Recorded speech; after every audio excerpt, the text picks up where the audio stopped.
Burned-over neighborhoods have become a hotspot for crime. Police are finding lower-cost ways to keep patrolling them. A gun owner tells us Uvalde was the last straw for him. On a personal level, I decided that here's a gun that I don't want to exist anymore. One member of Colorado's congressional delegation has escaped Russian sanctions, and the mosquitoes in Colorado, they're multiplying. There's graphic sex right there. They're breeding in this wet weather and coming to exposed skin near you. All that is next. The shells of burned out neighborhoods from the Marshall Fire might not look like anything valuable anymore, but the thieves who keep coming know better. Police are trying to keep those criminals away without using up lots of resources to patrol areas that are basically now uninhabited. Our Mark Salinger looks at a possible solution.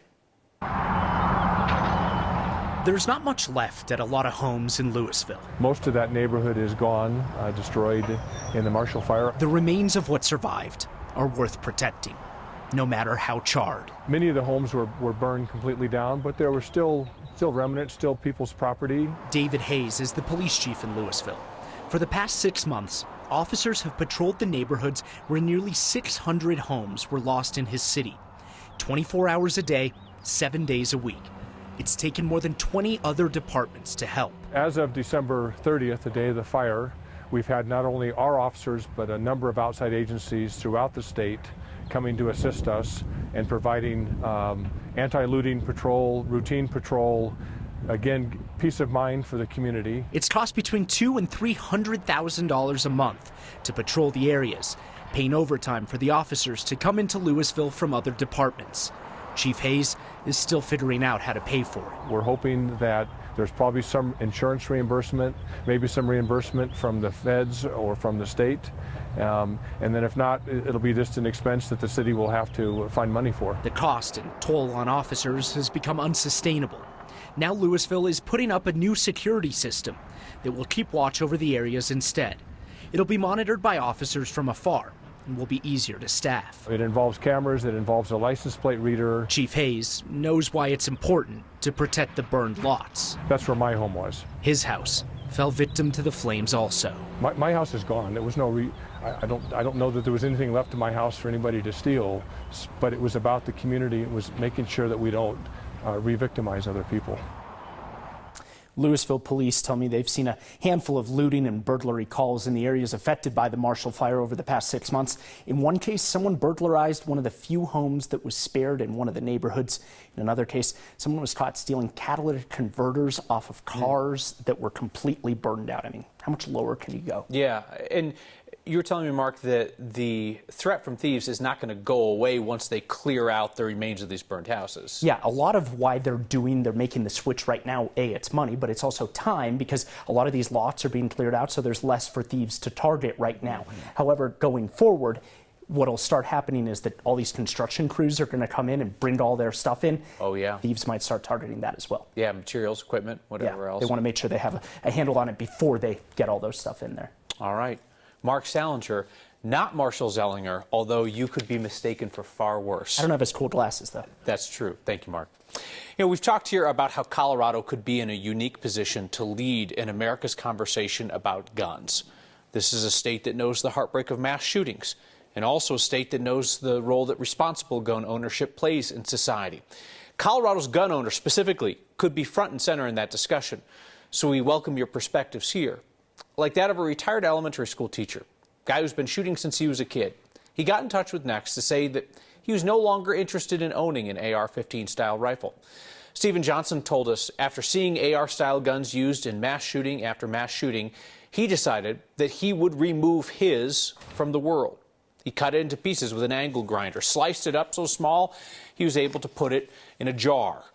Johnson told us that he felt that he had become numb to constant gun violence, especially here in our state. But he said that seeing the murders of those small children in Uvalde, Texas, kids the same age as the ones that he used to teach, convinced him that he should do something, anything, within his control.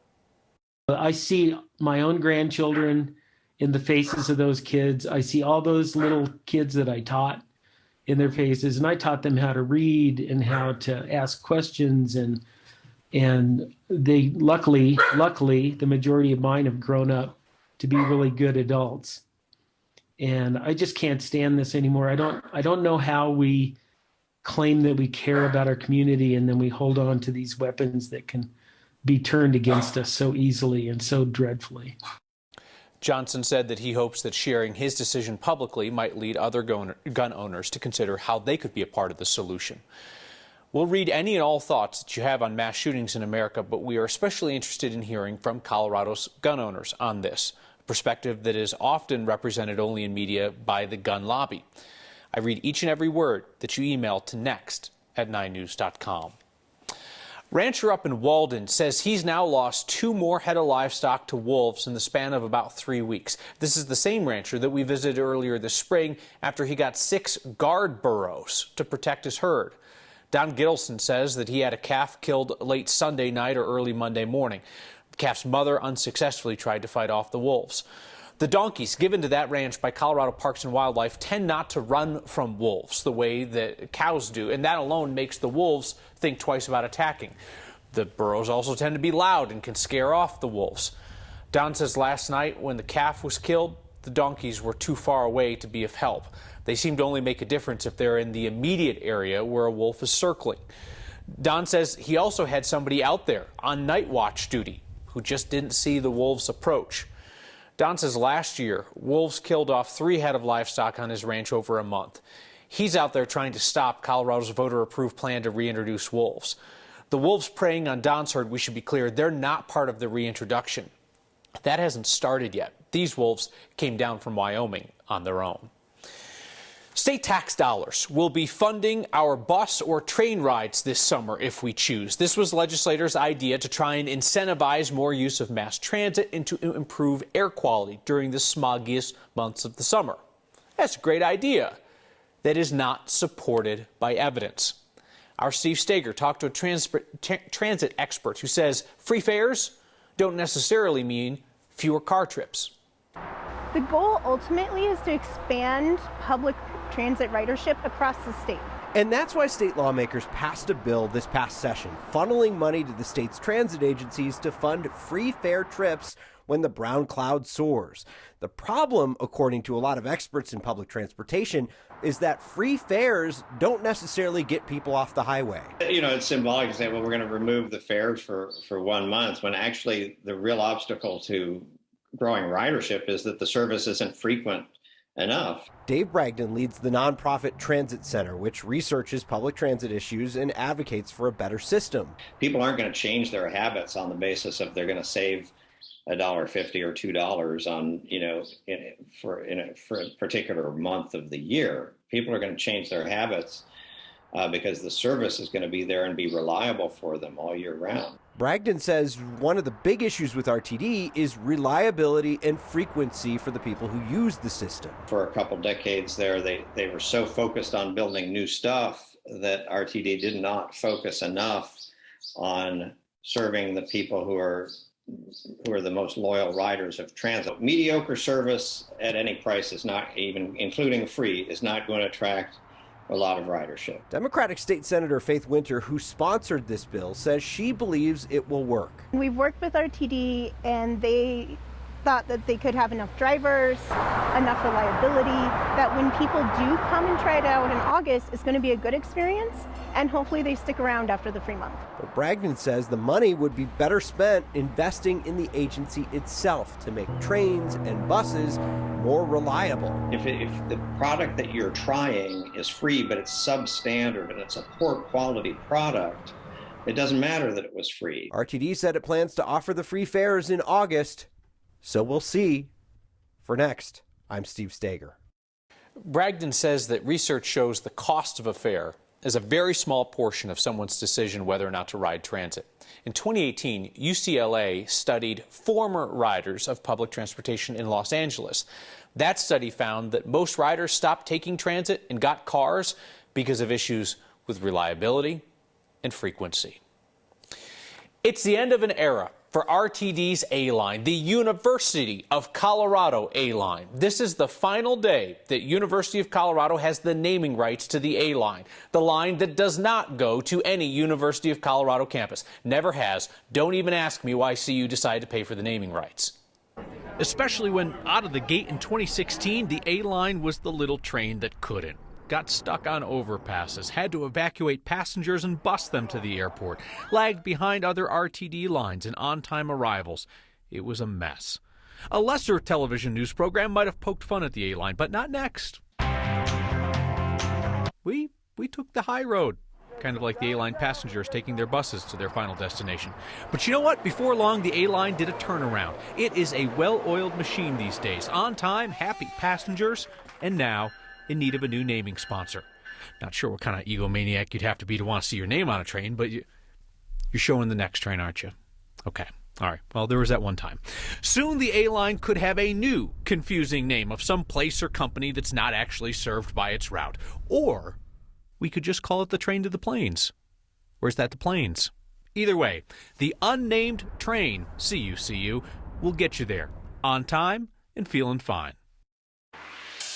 Colorado gets sued by one of its largest employers. Southwest says a new law will lead to more canceled flights.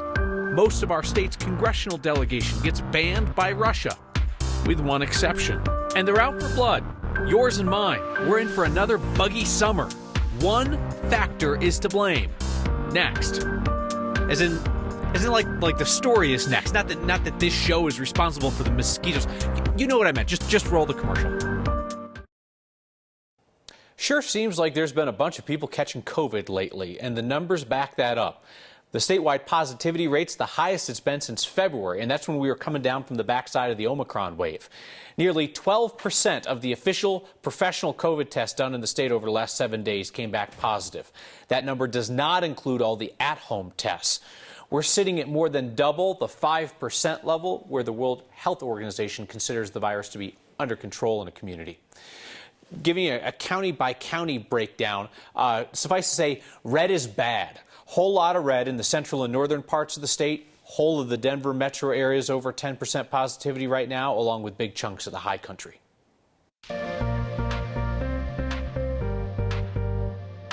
As advertised, our mostly sunny start to the day turned cloudy, and now we've got moderate rain falling in downtown Denver after a day with highs cooler than average in the 60s. That's right. Another cool day coming up tomorrow. Storm churning to the north of us will bring mountain snow tonight. That's right. Accumulating snow and winter weather advisories are posted. Out across the northeastern plains, that rain will turn heavy overnight. Accumulating snow could make for tricky travel on I-70 early tomorrow morning. And we'll see the rain and snow come to an end mid-morning, and we'll see a cool day coming up, and then we kick off that warming and drying trend that'll get us back to the 70s for Thursday and Friday. Sunshine and 80s heading into next weekend.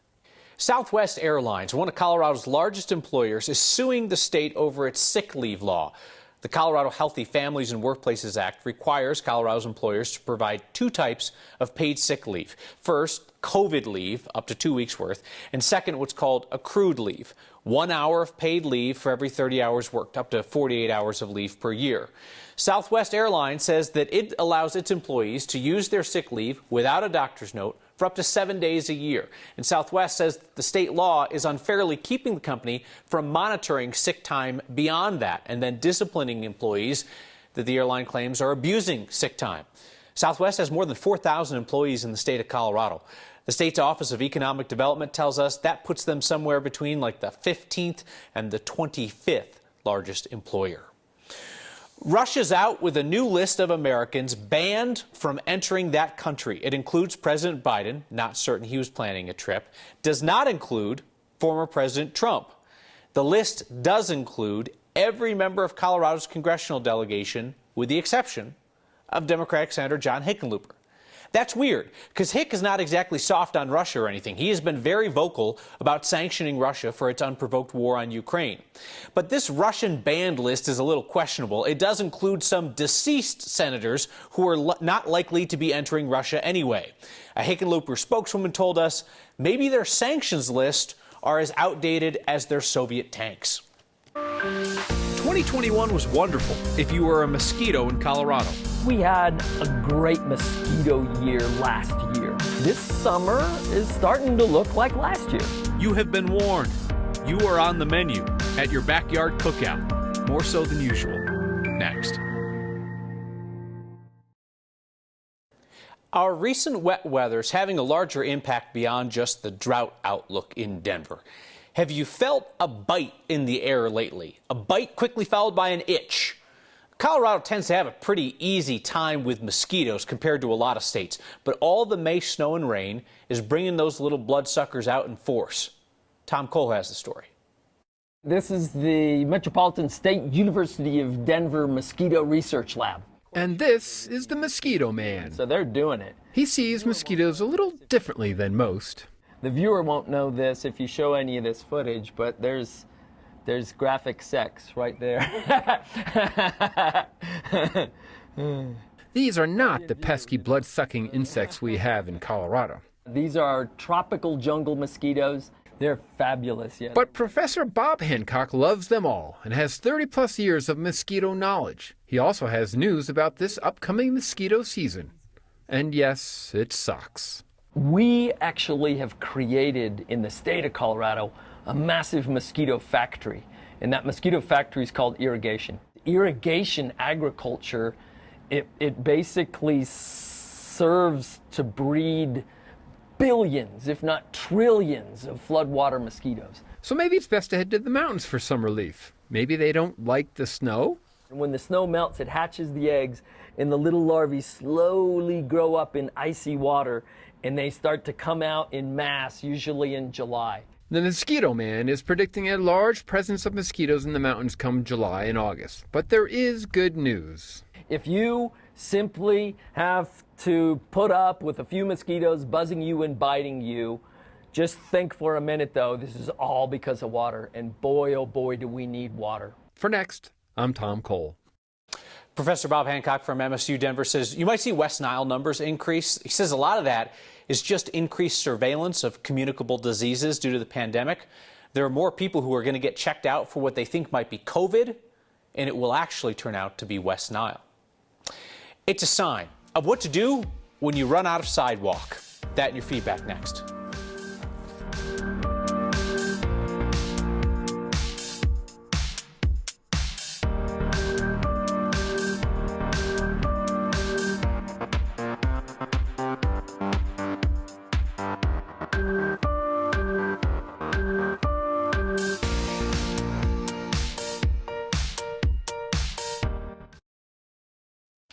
It's a sign of where the sidewalk ends, not where it's closed.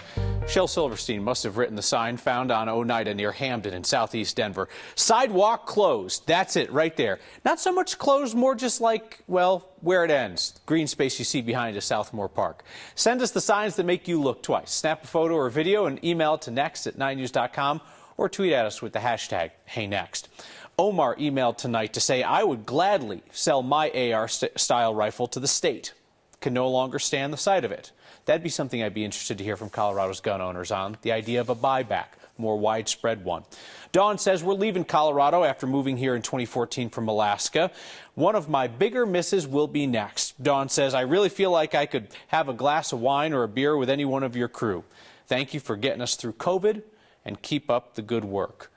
Dawn, all the best to you and your family as you guys move to Arizona, I think you noted in your email. Appreciate the time that you spent here with Next and our team. Cheers to that. See you next time.